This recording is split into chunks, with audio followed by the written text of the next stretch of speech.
Many consider it to be the greatest sports car and race car of its class, the Corvette. The Corvette, you know, is just an unbelievable machine. Today, we'll follow Corvette Racing and their two new cars in the main event at the Sebring International Raceway. We've never raced in an environment that's going to be as intense as this one. We'll go to the race, and then we'll look back, seeing how the cars were put together and made ready to run. I think right now everyone goes to sleep at night having nightmares about us. It's a game of odds. 25% great team, 25% great car, and 50% luck. Those odds come into play as we then head back to the track to see Corvette's new racers going for one thing only. And we didn't come here to finish second and third. We came here to win. And you're expected to win every time. You're expected because you're king of the hill, Corvette. Racing today, here on Rides.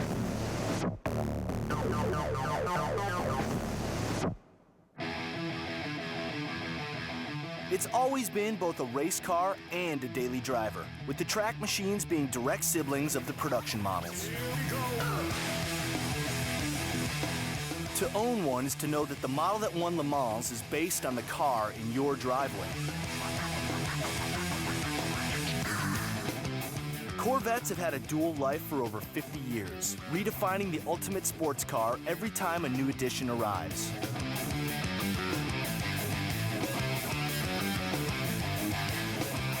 And with the arrival of the new C6, it looks like Corvette has again made the cool even cooler. In 2004, the C6 had its big coming out party in Detroit. And if there was any way to top matters, it had to be done with another Corvette.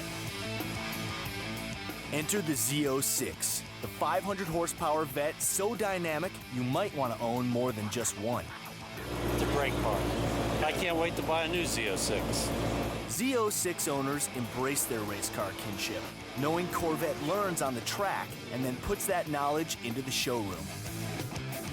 Many things that are part of this sixth generation car are things that were learned on the racetrack. And specifically in the Z06 car that we're premiering here for the 2006 model here, I mean, it practically is the C6 racer brought to the street for customers to buy. That's the way Corvette does it. They build a great car. They also make a racing version of the car. And they make a high-end street edition of everything that's fast and tough in the race car. 3 cars: the popular Corvette, the high-end street Corvette, and the racing Corvette, with the race cars facing tougher competition than ever before. Because high-end car makers are creating faster racing versions of their rides just to take on Corvette. It's a fact not lost on the top brass at Corvette Racing. We've never raced in an environment that's going to be as intense as this one. So, I mean, we're going to see Ferrari 550s this year. New on the scene is the Maserati, and that thing is going to be wickedly fast. The Aston Martin, I mean, essentially, that's just a green Ferrari. We won Le Mans in 1959. We've not won it since, but what you see behind me is our challenge for this year.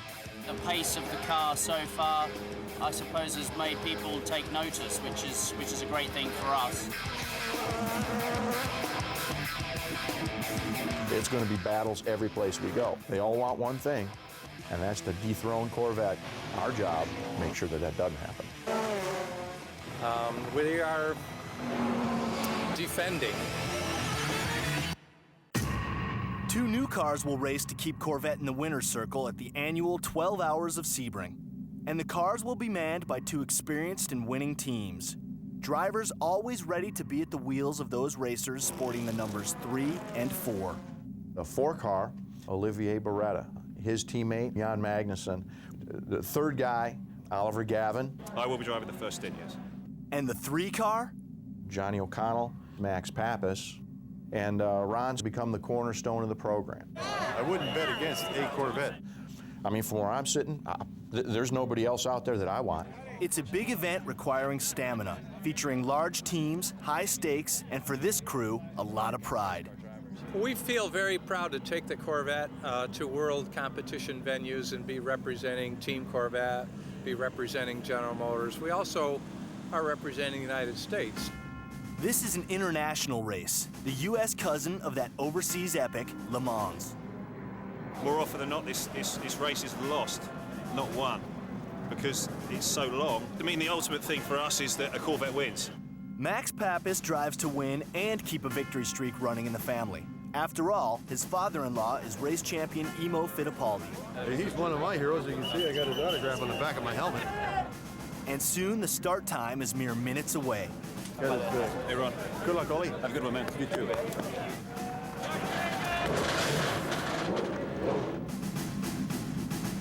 It's a 3.7-mile course, road racing featuring straightaways up against hairpin turns. Second only to Le Mans in international stature, Sebring attracts the world's finest sports car teams on the third Saturday of every March to battle on this famous circuit. So with the moment now here, it's time to wave that flag and start. It's 4 different classes all running at the same time, featuring prototype racers and GT1 class production-based models like Corvette. This annual race has taken place for over 50 years. And as America's premier sports car endurance race, Sebring gets off to a fast start and stays that way for the next dozen hours. It doesn't take long for Corvette to grab early leads, with Ron Fellows driving car 3 and Oliver Gavin in car 4. And even though these are new machines, nobody's shocked. In qualifying rounds, the cars came in first and second, the positions they're hoping for when all this is capped with a waving checkered flag.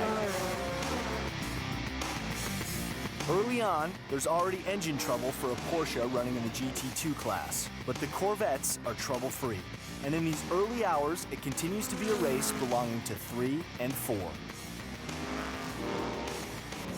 Sebring is the oldest continuously running road race in the United States. It started life as a World War II air base.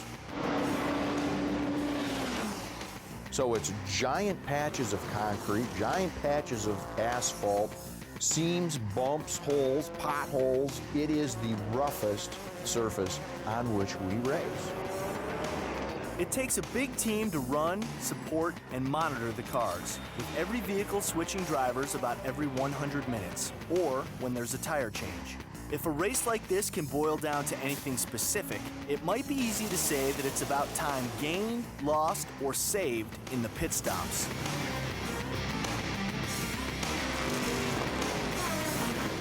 As we mentioned, Corvette racing has family from the fast lane, and for race legend Imo Fittipaldi, his pride runs deep, with son-in-law Max being one of the drivers of car 3. Corvette's going to win, that's my opinion. I'm very, very impressed with the car, very impressed with the team. I walk around the paddock. To me, it looks the most professional, the most dedicated team. Again, you know, the Corvette's a very traditional name. It'd be great to see the Corvette challenge all these European cars.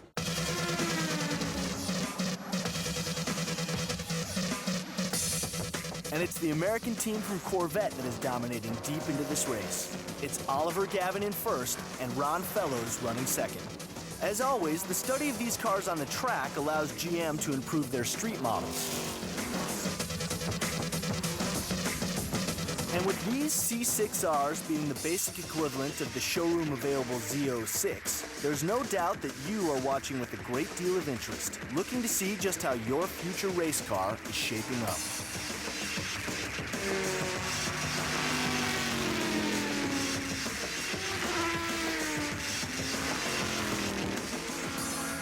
With the sun going down and the race about 2/3 into the books, it looks like there are predictable leaders in this 53rd annual Sebring event. Number 3 and number 4 are still in first and second, far ahead of the others. Safe to say, it looks good for the vets. Talk in the stands already brings chat about how the Corvettes will surely be the top 2 winners once the race is over. Of course, in this sport, things can change awfully fast. Going into turn 17, fastest part of the racetrack, I went to the brakes and the right front rotor just exploded, disintegrated. And so, you know, at that point, it was really just do everything I can to actually try to get the car to spin. And so I started throwing it down gears, spun, hit the barrier. No brakes. Johnny. Yeah, something broke. Right now I have no brakes. Something broke. The brake blew up. The right front brake blew up. That was the unexpected story late into the day of 12 hours of Sebring. And as the team got the car into the pit, the scramble was on to make things right. Luckily, the team has another car on the track representing the club, but that doesn't make things right with this bunch, a crew that gets things spot on from the moment they first build the cars. And for that story, we're going to leave this track and go back in time to about 1 month ago, to a place way north of here. The American Midwest and cars. They've been partners since the dawn of the automobile. From miles of rural racetracks to world-famous plants in Detroit, this region is car country. And when it comes to fast cars, here in the unassuming town of New Hudson, Michigan, it's Pratt Miller. This is where Corvette comes to make their sports cars into racers. And once the racers show what works on the track, the knowledge is put back onto the street. But here at Pratt Miller, it's all about racing.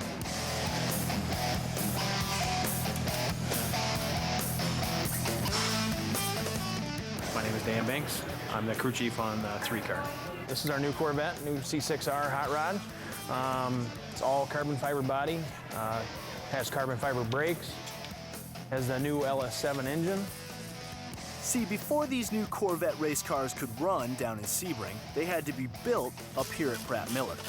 This is basically like a space shuttle, and a Winston Cup car is a Cessna. Just try impressing a guy who's seen a lot of race cars. This thing is outrageous. Everything that you can look at or buy or that's trick, this thing has it. The seat actually has a cooling airflow system through it. Sucks air from outside and blows it through the seat. Air comes in a hose from the outside of the car and actually cools the back of the driver as it blows through the hole. While racing, this is the hot seat. Anything to keep the driver cool. The car gets to about 180 degrees inside, so. That temperature demands innovation, and innovation here benefits street cars. As for comparisons with the Z06, well, these racers are about 450 pounds lighter than the Z, with the C6R having about 100 more horses than the 500-horse Z06. It's trial and error like electronic testing that perfects matters. Basically what I'm doing right now is interfacing with the ECU, which controls the engine, basically doing a systems check to make sure everything is ready to go. And once it's ready to go, it's time to crank it over.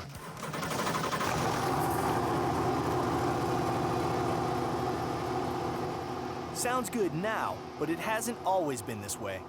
People tend to forget that we got our butts kicked for a relatively long period of time. Went back, worked harder, got faster. So this level of success we've achieved wasn't just bestowed upon us. In 1996, they secretly developed the C5R. In '99, everybody was in their rearview mirror thanks to a stunning debut in Daytona. After that, the rest is pretty much history. Our goal, obviously, go out, kick everybody's butt, and come back with a championship every place we go. And they've done just that for the last few years, with Corvette racing winning more awards than they seem to have room for. And every time there's a new race car put together here at Pratt Miller, the job comes with a lot of serious design work. My name is Tom Dean, CAD designer. This entire body was actually designed on the computer with CFD simulation. You know, we can figure out what those life expectancies and things of that nature are before we ever actually manufacture the very first part. Rules are different in race design, and that's why GM has production car designers hanging out with guys who make race cars. It was decided from General Motors, hey, it really makes sense. Put an engineer from the production team with the race team, take all the learnings from racing in that accelerated fashion, take them back to production and share those things hand in hand as we look at the next generation for the Corvette. One of the other real strong tools that we're able to use is called computational fluid dynamics. It's an aerodynamic study looking at the real sleek design, the windshield to roof to backlight on the street car. That came from these aerodynamic studies on the race car. Again, it's race technology put back to the street, especially when the car's the Z06, the high-end Corvette that is basically this race car for the speed demon in all of us. Of course, these racers don't have luxuries you'll find in the showroom, because these cars need to be tough beyond reason. It's hard to believe that's taillight. It just works off little LEDs and it shoots on the reflector and lights up the whole brake light or the tail light. Our cars have to have lights. Basically, if it doesn't have the lights and they're not working, you can't leave the pit lane. It's part of the rules. Basically, we've thrown these on the ground, we've tested them, we can't make them fail. They're just incredible. One other thing that we have is basically a rear view camera. The driver can watch, and also this gets transmitted to the pit lane, and I can watch for them. We can watch it real time with all the information coming straight to the pits, all the oil temperature, we know what gear he's in, we know how fast it's going at every moment. This team leaves nothing to chance. But then again, we already know something they don't. Something went wrong at Sebring. And for the answer to that problem, maybe it's time to check out the following. The carbon fiber brakes are really cool. Basically, like the Stealth Bomber uses them. They work really good at high temperature. They run about 900 degrees, and they can stay there the whole time. When we come in like for pit stops, you'll look in there and it'll be glowing bright red. You can't believe they can keep going. And they'll last around 20 hours at Sebring. They're $10,000 a set. Well, it was $10,000 that didn't quite pay out the way it should have.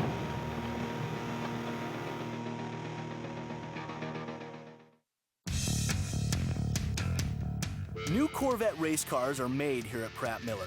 These rockets on wheels have just been out for a shakedown, but now it's time to get it all working like clockwork. The need for precision is crucial. Corvette has become one of the most successful organizations in racing today, and with these new cars, they'd like to keep on winning. These are the C6R models, the race versions of both the new C6 Corvette and the more powerful Z06.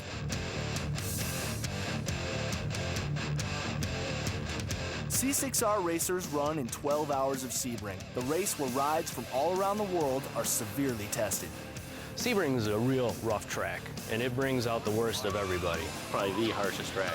So that's why we do all our testing down there in Sebring. You know, it's not like Daytona where they have lights now. It's really demanding on the drivers to keep their concentration. It's an old airport, so everything's not even, and it beats stuff up pretty bad. If you've not been to Sebring, you can do all the testing you want, but until you've run 12 hours at Sebring, you have not proven your car to be worthy. Now we can stand on the gas and hopefully bring home a couple victories. A couple victories, at least. See, in the last few years, Corvette Racing has made its presence known in the world of high-speed competition, now seen as the team you'd like to beat, but probably can't. A lot of investment, time, and talent has gone into Team Corvette, a club that takes its racing and its race cars very seriously. Corvette is an important car in the car world. It's an important vehicle. We're charged with the responsibility of living up to what that car is. And these guys have embraced that. They see it, they feel it, they live it, they breathe it every single day. And in the race world, much of that responsibility is about having the right technology to keep Corvette in the winner's circle. The technology that's required to compete at this level is unending. You never really get it done. It's a continuous process. For many, Corvettes are in that elusive place between the track and the street, always coming up with new tricks, new innovations, and most of all, new ways to win. 99% of all the machine parts on the car are made in this department. Between us and the fabrication department on the other side of the wall over here, we basically make all the cars.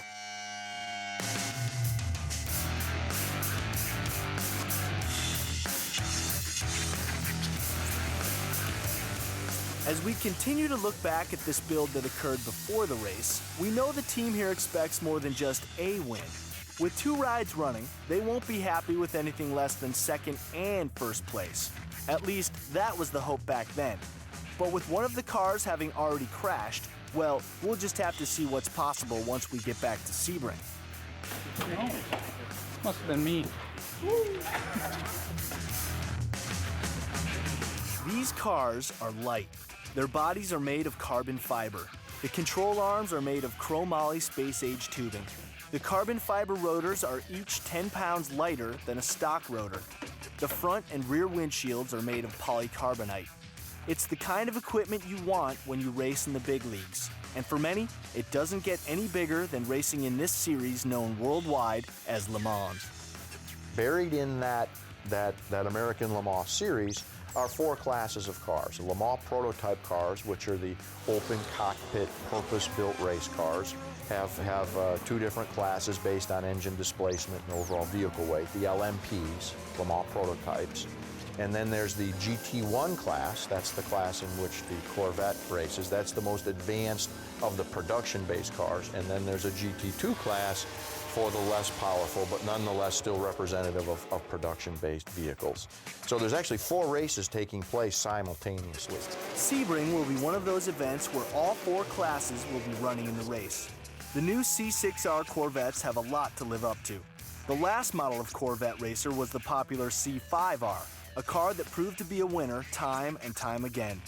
It was a consistent winner at Sebring, and as anyone knows, whether your class is GT1, GT2, P1, or P2, if your ride wins at Sebring, you have great drivers. But without a doubt, you also have one champ of a race car.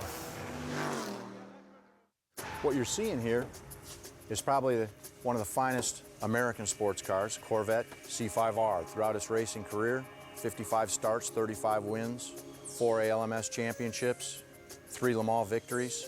Quite an impressive run for the C5, but now we're on to C6. And some of the differences, some of the major differences, the back is 3 inches shorter on the new car. You know, this looked like a sleek race car when we had it, till we got the C6 done, and then it kind of looked like it had a huge overhang on it. The new car is much more compact. We used the same wing, basic wing design as we had on the C5, on the C6. We've improved safety in the fueling area of the C5.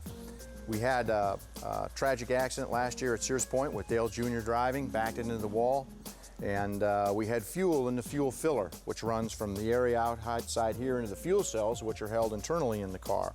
We had just fueled the car, that got damaged, dripped down onto the exhaust, caught on fire. So what we've done on the C6 from a safety standpoint, we've taken and put a long filling snout on our fuelers so that now no fuel is held in here. We reach all the way through that tube and right down into the fuel cell, and that's where the quick disconnect is, so that no longer will there ever be fuel stored in that. One of our lessons learned in racing. I think some of the biggest changes, obviously, in headlights. You know, we talked to the production people. They came to us, said, how can we help you build a better race car? We said, you know, if we could get flush fit headlights, that would be a big gain for us aerodynamically. They went ahead and you notice on the C6 it has flush headlights. So we've gone away from the little pop-ups that were in production. Certainly as important, you know, all the air that we took in Corvette had to come through these 2 little slits in the front. That's the way the production car was. Now on C6, we went to the design guys. They came to us, said, hey, we could use just one big old opening in front. That would be most helpful. Lo and behold, what do they give us? One big old opening. So that's been helpful. So those are just a few of the things that visually you can see make the C6 a much better race car than the C5. The car's been in development for 2 years. All the while we were racing C5, we were developing C6. So it's been an ongoing effort. We knew when we debuted the car that all the eyes of the world were going to be upon us and that our competitors were going to be expecting great things, and we think we'll be able to develop that with C6. You know, when you look at the competition record of the Corvette, it only stands to reason that people who are involved in racing would want these cars to go race. And in fact, we've sold several of these to competitors, both here in the United States and in Europe. But there's a whole nother element of competitors out there that are interested in the cars, and that's the collectors. And there's a huge competition among collectors to acquire valuable pieces of racing memorabilia. This is a prime example of that. This is the car, in fact, that Dale Earnhardt Jr. drove at Sears Point last year. Unfortunately, it's also the car that he backed into the concrete barrier, caught on fire, and did sustain some minor injuries. Now, not that we would prey on that to try and escalate the price, but I can tell you anything that any of the Earnhardts have ever driven raises the value of that vehicle. And we have a number of collectors right now who are clamoring and competing against one another to acquire this vehicle. We found, oddly enough, that we can raise more funds for the race program selling cars to collectors than we can to competitors. Now, granted, they're not going to use as many spare parts, but the first cost is pretty high. The collectors wager among themselves. They bid, they raise the price, and we eventually sell. So it's a whole side of this racing game that you really never see and is difficult to comprehend, but the collectors kind of rule when it comes to getting the high price for the race cars. Well, we never really talk about price, but I can tell you that in previous collector editions, pricing might start at about $500,000. You know, it's pretty amazing when you look at the Corvette as a production car. I want you to think about this. The car probably has a base price, I haven't checked recently, but $42,000 or $43,000. It's the only car like it in the world. When you look at the performance level, and I'm talking to just flat 0 to 60, how it brakes, how it corners, 1G on the skid pad, keep in mind the price. Plus, at the beginning of the day, you can throw 2 sets of golf clubs in there. You can throw luggage. You can take your wife or your girlfriend or your buddy, head out on a 10-hour trip to go golfing, spend a week's worth of time there, drive back, get out, and still feel refreshed and walk around. Now, granted, there's cars like Ferrari can match the performance, but you're going to pay twice as much just to start. And you're not going to fit 2 sets of golf clubs in it. You're not going to get any luggage in it. The car is just for profiling. The Corvette has utility, performance, and price, and it's the only car in the world that can deliver those 3 things at the level that it does. It's an amazing vehicle. Aston Martin, beautiful car, well put together, well put out, wonderfully appointed, great performance, but again, over twice the price. Those are the cars which we're competing against. The new Maserati that we compete with in the American Le Mans Series, that car costs over $1 million. It's amazing. And we're going ahead, we're not only racing against them, but we're beating them. We're dominating them. And we're doing that with a car that you can run down to your Chevrolet dealer and buy. That is, to me, pretty amazing. And a testament to the GM engineering that goes into each one of these things. The ability to do that, to provide you that performance at that price, is just unheralded and unequaled anyplace else in the world. It's what we like to think of is that this is really almost the working man's supercar. You take the Ferraris and the Aston Martins that are several $100,000, and the guy can go out and buy a Corvette for less than $50,000, and it looks just like the same thing that is out there beating the Ferraris and beating the Aston Martins, and he can be proud of that, knowing that there is some of the technology and engineering transferred back into his street car. And really, that's where the pride comes in, and then the fact that it's America's sports car. That's what the fans just love. In motorsports, many a race is won or lost in the pit, and that's where a top crew can mean all the difference. These cars have been built to be worked on quickly, and the team here has been busy. We've been practicing every day for the last couple days, and we're going to continue doing it until we leave next Thursday. Well, as you can see, we're not physical specimens here, but you know, we try to not be, you know, we try to be as tough as we can in the pits. Our pit stops are usually as good as anybody, maybe a little bit better. Ball.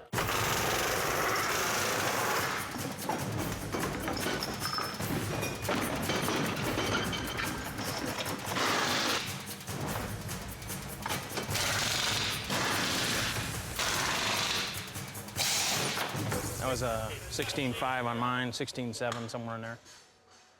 Not bad. But you know what? Why don't we all try it yet again? Pull!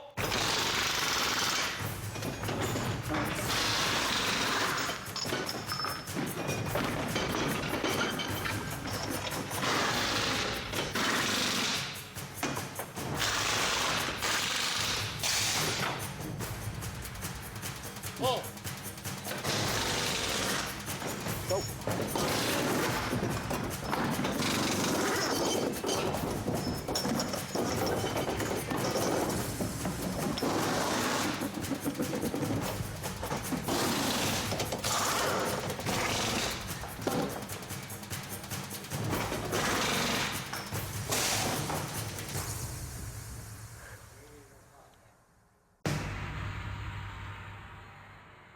When race day comes, it's kind of like going to war. We all step up our game, we do what we have to do, and mistakes there seem to go away. Everybody just puts their game face on, and that's really what it's all about. It's all about race day and the battle against the guys in the pits next to us. So as the race approaches with every passing day, the crew here knows that Sebring is never easy. Not even for a team that appears to have worked all the bugs out of the experience. Of course, sometimes the trick is in not thinking that you've mastered it all. Not just yet, anyway. It's just a difficult surface. It's a difficult circuit. We love running there. It took us a long time to achieve victory there with the Corvette. It was our Bermuda Triangle. We had more stuff go wrong at Sebring than we've ever had before, from garbage bags blowing up onto intakes to nose brackets failing and dragging noses, and just every time you think you were poised for victory, something would bite us there. Eventually, we beat the curse, and we've enjoyed good success. Let's hope he's right, even though we've already witnessed the trouble at Sebring. A place that still might strongly resemble the Bermuda Triangle.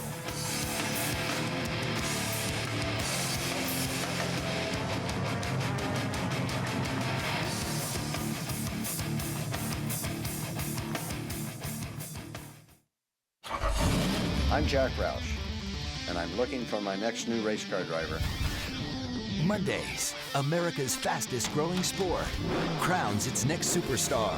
This is the world's most expensive job interview. 1,600 tried out. You're going to race with the best of the best. 25 made the cut. This is what we live for. One will drive away with the dream. I can win this thing. It's easy to be cocky, but there's going to be 24 other guys same way. We want to know, do they have what it takes to race against the best drivers in the world? It's life-changing. An all-new series, Roush Racing Driver X. Mondays at 10 on Discovery HD Theater. This is Exploring Our Universe, an HD special report. If you have your own red and blue 3D glasses, put them on when you see this symbol in the corner of your screen. In March of this year, Mars Reconnaissance Orbiter will arrive at the Red Planet. By November, the first data will begin streaming back to Earth. It will become the 4th orbiter and the 6th spacecraft in operation at Mars. The oldest of these is Mars Global Surveyor. It arrived in orbit in September 1997. The orbiter's main cameras have taken thousands of high-resolution images of the Martian surface. These images were used to locate a suitable landing site for the Mars rovers. This comprehensive topographical map is made from over 200 million measurements made by the spacecraft's laser altimeter. Though Surveyor's official mission ended in 2001, it's still in operation. The second orbiter, Mars Odyssey, arrived in October 2001. Its mission was to try and determine what Mars is made of and to look for water ice underground. Odyssey took infrared images of the Martian surface at night, showing that some formations retain their daytime warmth. Odyssey detected the distribution of hydrogen seen here in blue. Scientists believe the hydrogen is attached to oxygen as H2O in the planet's subsurface, a major breakthrough. On New Year's Eve 2004, the European Space Agency's Mars Express arrived in orbit. The orbiter's stereo camera gave us Mars in 3D. For scientists, it provided insight into the geology of Mars. For armchair explorers, this was an exciting feature. The rugged and varied terrain of the Red Planet jumped out at viewers. Mars Express gave us spectacular 3D views from orbit. But 3D was about to go to the surface of the planet. Within a month of Mars Express's arrival, NASA landed the Mars rovers, Spirit and Opportunity, on opposite sides of the planet. Since their arrival, image analysts and graphic artists have been producing 3D views of the surface from data sent back to Earth by the rovers. Stay tuned for weekly mission updates in high def, only on Discovery HD Theater. Want the latest on Discovery HD Theater? Then visit us online. Head to discovery.com/HD for program info, weekly schedules, and viewer message boards. Discovery HD Theater, your window on the world, is on the web. The team here at Pratt Miller in New Hudson, Michigan is putting the finishing touches on the new state-of-the-art C6R race cars for that winning club known as Team Corvette. The cars will be defending their crown at that international test of ride and driver with the accurate name 12 Hours of Sebring. A nice easy day. We're close to where we need to be, and we're going to do a little shop cleanup here. We'll get ready for the next week before the big parade. So with the machines together and a plan underway, it's time to pack it all up and head down south.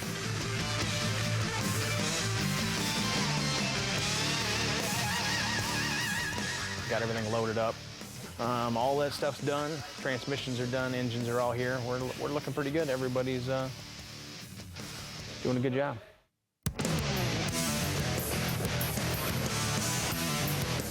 Like clockwork, Corvette has now moved their massive operation down to the warm, thrill-seeking town of Sebring, Florida, the location of the race, as well as the place where enthusiastic fans have come early to support their team.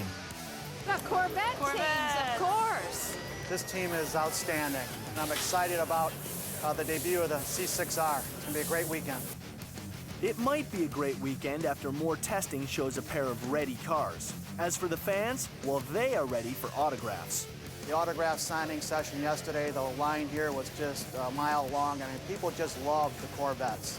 Who wouldn't love Corvettes? Who? Try the competitors, who are all looking particularly fierce this year.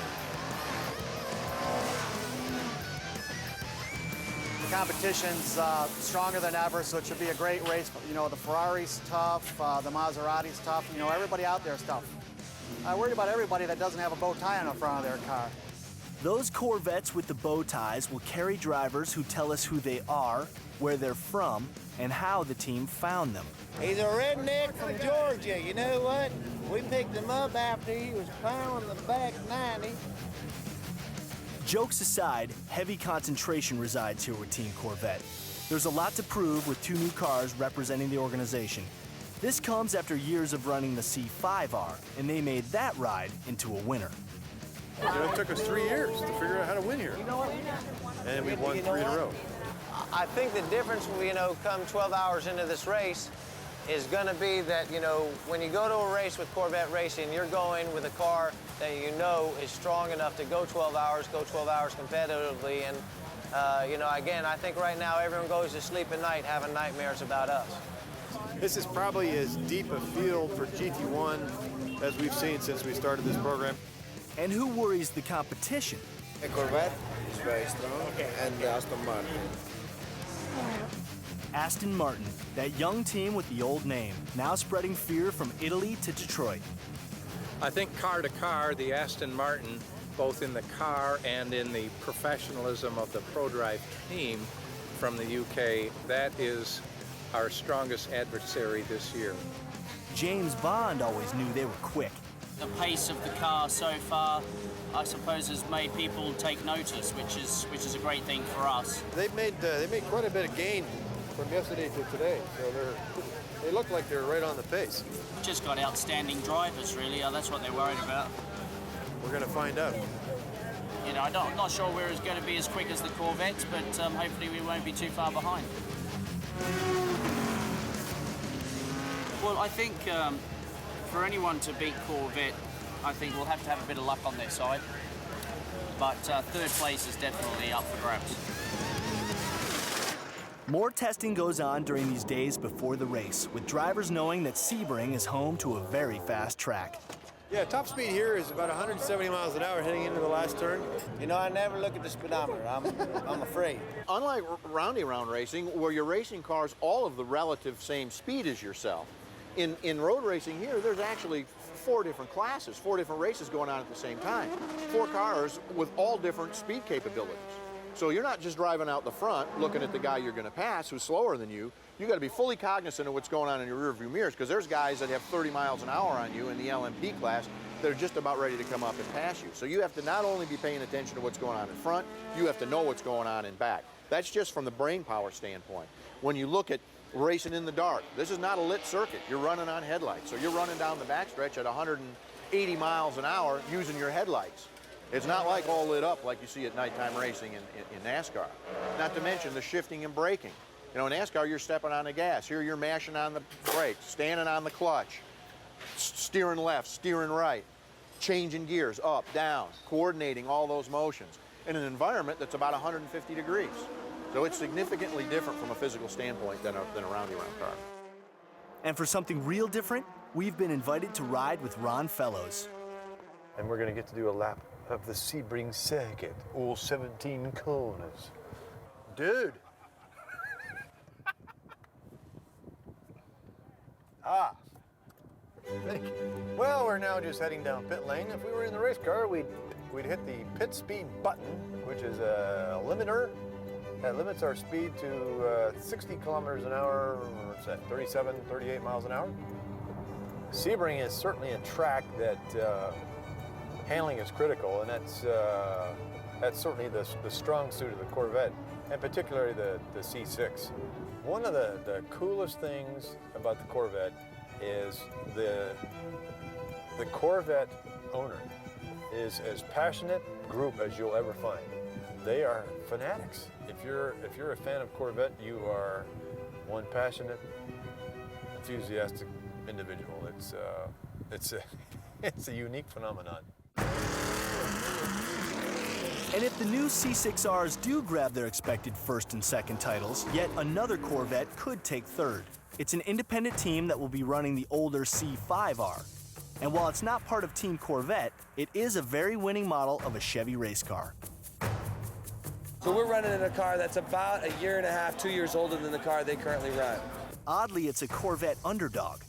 You know, our budget would consist of about 10% or 12% of what their annual budget is, so we're a privateer team, and it's like David and Goliath.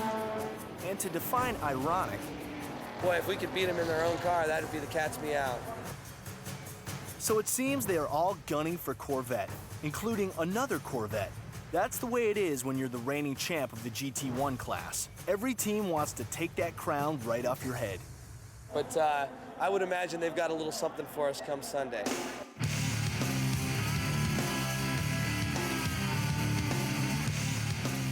When race day arrives, the team from Corvette has the market cornered on confidence. That's because they're ready. Great car, done it a million times, know what we got to do, and so I think we're going to be in good shape. Good shape, and yet, even the kings of the hill don't know that later, something is going to go wrong. Well, you know, I never like to predict that. I like to, I know what my job is. If we do our job there, we should be in a good position at the end.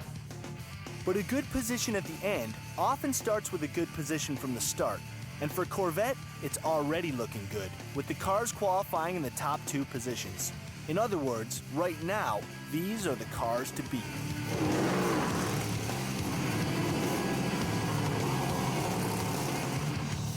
And as we witnessed before, the Corvettes started big and stayed strong for the first 8 hours of the race, doing what everybody thought they would do, dominate. In fact, as the day moved on, many spectators had only one question in mind. What car is going to take third place? Well, that very question took a surprising turn when the number 3 car for Corvette had a sudden and unexpected change of direction.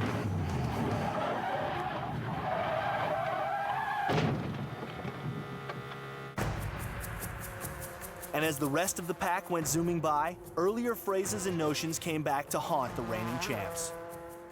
We beat the curse, and we've enjoyed good success. I think right now everyone goes to sleep at night having nightmares about us. I wouldn't bet against a Corvette being first in GT1. For anyone to beat Corvette, I think we'll have to have a bit of luck on their side. But third place is definitely up for grabs.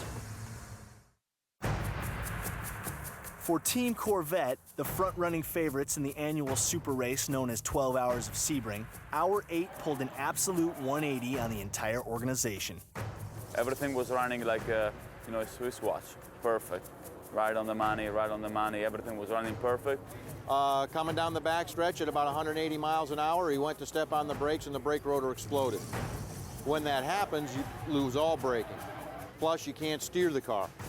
So he did the next best thing. He grabbed gear shift lever, pulled it down 2 gears, got the car to slide sideways, and kind of steered it into the tires. Huge impact, did a tremendous amount of damage to the car, but saved it, as opposed to piling it at 160 miles an hour head on. One of two cars running for the team, the Ride has a huge lead so far, but that will mean nothing if it can't return to the track. So for now, it's into the pit. I got into the pits and I was telling them as I'm coming in what happened and what the car was feeling. Right now I have no brakes. Something broke just as I went to the brake pedal. The brake blew up. The right front brake blew up. The boys went to work and I think it was maybe 10, 12 minutes, you know, fixing the thing, getting it back to where I could get out there. In the pit, they worked fast, swapped out the wheel works and the damaged rotor, counting on the fact that the car was still many laps ahead, figuring that time in the pit had better not borrow too much time the car had already earned. They also needed that famous racing formula. It's 25% great team, 25% great car, and 50% luck. And luck will be needed, as once lucky Team Corvette gets their number 3 car back in the running with a lot of distance to make up for. But luckily for the team, the number 4 Corvette is still out there and running strong.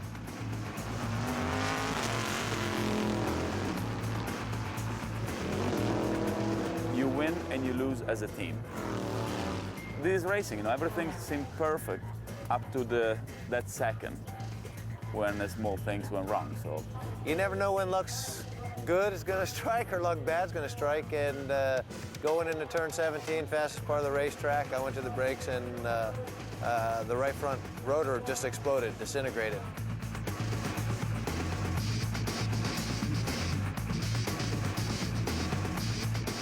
It was Johnny O'Connell who suffered behind the wheel with that blown rotor, and it was Johnny who got back into number 3, knowing Corvette 4 would take care of first place if car 3 couldn't do the job.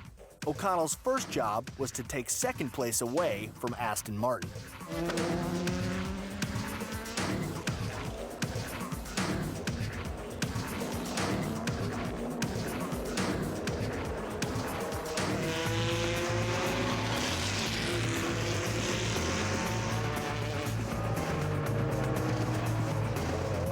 So both cars from Team Corvette were now back on track and deep into the race.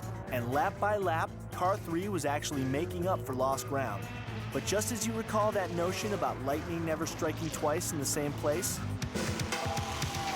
Well, whatever you believe, don't buy into that old chestnut, because not even 14 minutes after O'Connell's accident, car 4 had its own disaster, with team driver Olivier Beretta behind the wheel.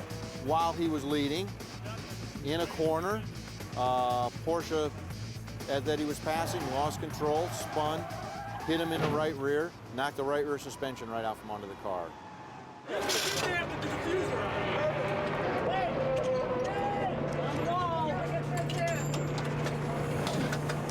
So now both cars are damaged and possibly totally incapable of winning. Ray, they got big problems in the back, dude. This Corvette might even be out of the race altogether, thanks to this major smash-up. The contact with the Porsche caused serious damage to the right rear suspension. Where's the wheel? Somebody's got to look at this right rear.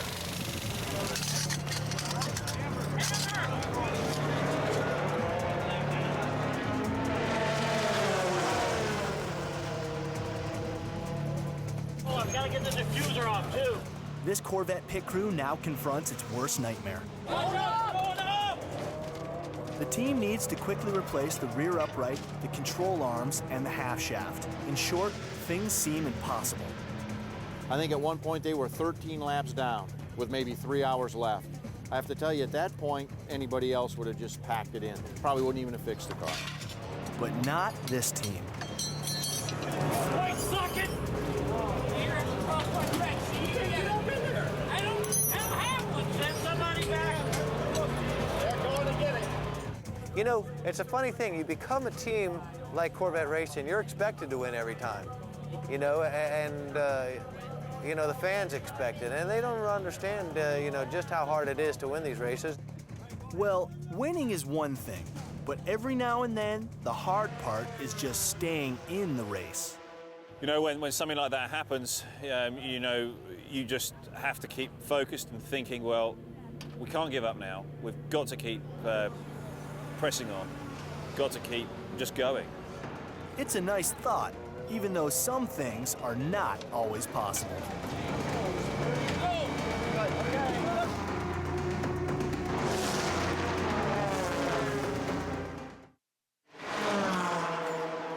Against all the odds, Car 4 is back in the game. 12 Hours of Sebring is the race where the favorites were a pair of cars from Team Corvette. But in these final hours, the big shock is this. Due to damages, the Corvettes struggle to stay in the race. You know, the coolest thing about everybody at Corvette Racing is they dig deep, they never quit. But these guys jumped on it, got it fixed. Drivers got back in and raced their heart out.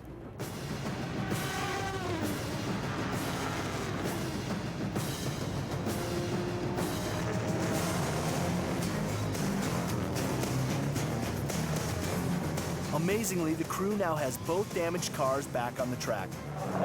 The recently injured number 4 car has now joined the recently repaired number 3, with both cars trying to regain their one-time untouchable leads. Absolutely no give up in the team. They limp the cars back. The teams go ahead, get these things fixed, and they're not out there just cruising and collecting points. They're racing them hard. I think Johnny turned to 57 at the end of the race. Almost the fastest lap of the race, after the damage and after the crews went to work and repaired them.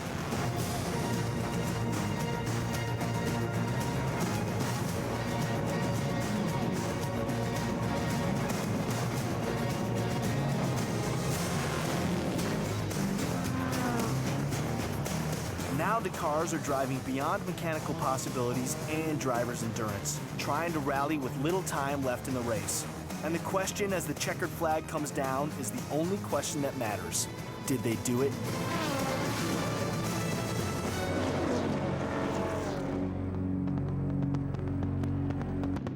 It was a strong comeback for both Corvettes, but not enough to take the victory away from that new young team from Aston Martin.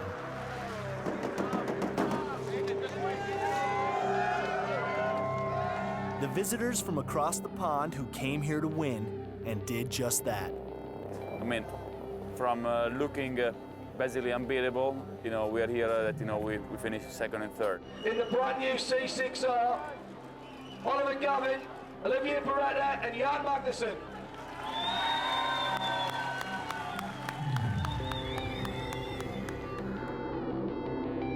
"12-hour Sebring, first 12-hour for our C6R and for the Corvette team. You know, definitely, you know, we tried very hard. You know, it was a flat-out 12-hour. In second place after an eventful afternoon and a great fight back for Max Pappas, Johnny O'Connell, and Ron Fellows in the number 3 Corvette C6R. And we must have lost 3 or 4 laps. You know, with that failure, we lost the race by 1 lap. The Aston Martin TBR9, number 57, Dave Brabham, Darren Turner, and Stefano Tully.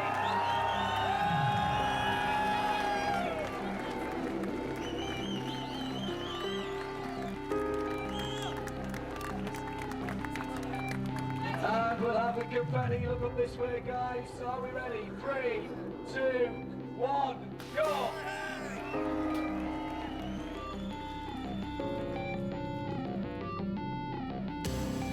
The Corvette, you know, is just an unbelievable machine. We had a car that was fast enough to win this race, and that always just grinds a little bit. If we would say that we are satisfied with it, we would not be racers.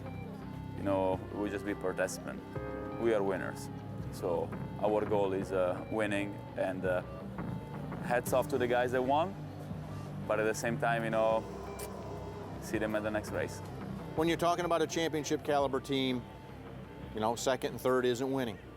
So we leave here with just a little emptiness in our hearts, but it's just that much more drive that you develop to come back out the next time and prove you can do it. And if any bunch can come back to prove almost anything, it's the builders, the crew members, and the drivers of Team Corvette.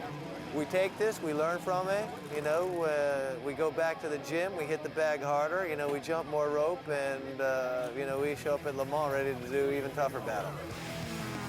Well, first things first, with a couple of races to run here in America. And the next big race that followed Sebring was at Road Atlanta. It was there that these new rides did something quite familiar to the members of Team Corvette. They came in second and first. And not long after that, in their class, they grabbed the top 2 spots in that 24-hour classic, Le Mans.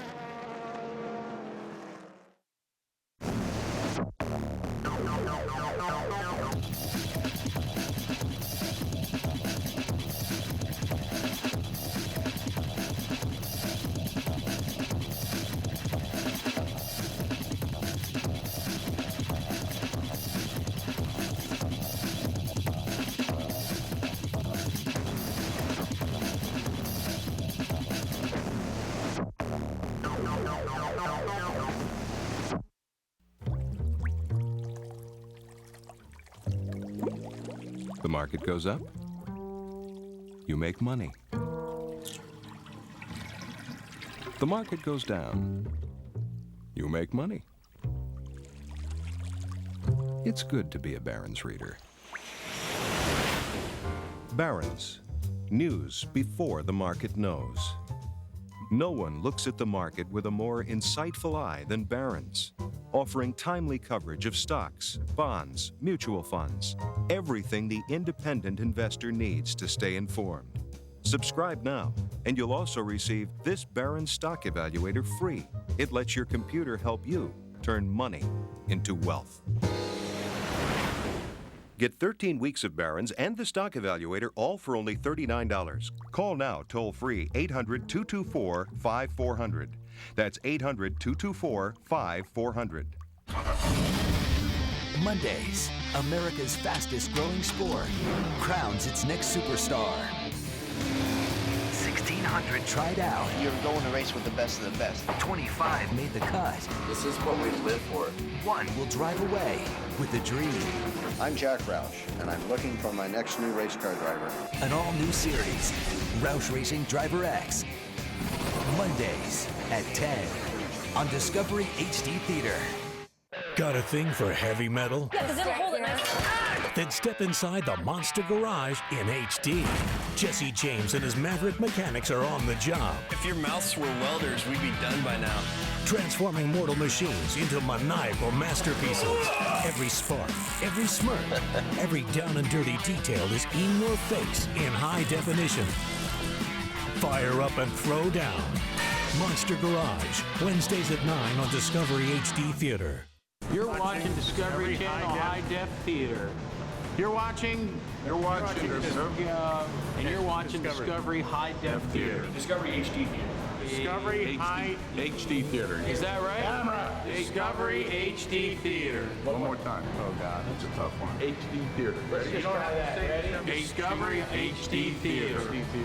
American Chopper in high definition. Right here on Discovery HD Theater. Just watch the show, will you? Savor every detail. Feel every sound. Live every moment in high definition. Immerse yourself in stunning original programming and the very best of the Discovery networks.